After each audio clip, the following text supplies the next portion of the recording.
સુરત શહેરની સિંગરપુર પોલીસે જાનલેવા હુમલો કરનાર 3 આરોપીઓનું સરઘસ કાઢ્યું।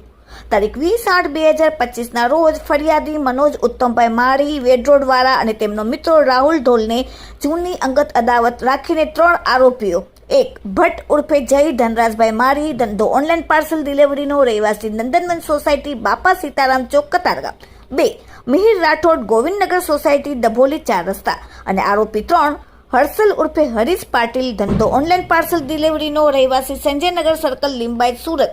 ત્રણેય આરોપીઓએ ઢીકા મૂકી કરી ઢોર માર મારી તીક્ષ્ણ હથિયાર વડે ઈજાઓ પહોંચાડીને જાનથી મારી નાખવાની ધમકી આપીને જાનલેવા હુમલો કરતા સિંગરપુર પોલીસમાં ગુનો નોંધાયેલ હતો। આજે પોલીસે ત્રણેય આરોપીઓને પકડીને સરઘસ કાઢી સમગ્ર ઘટનાનું રિકન્સ્ટ્રક્શન કર્યું, પંચનામું કર્યું અને જે જગ્યાએ જાનલેવા હુમલો કર્યો હતો તે ઘટના સ્થળે આરોપીઓને લઈ જઈ ત્રણેય આરોપીઓને જાહેરમાં 2 હાથ જોડીને પોલીસે માફી મંગાવી અને આરોપીઓની શાન ઠેકાણે લાવી। Bureau report, daily India TV, Surat.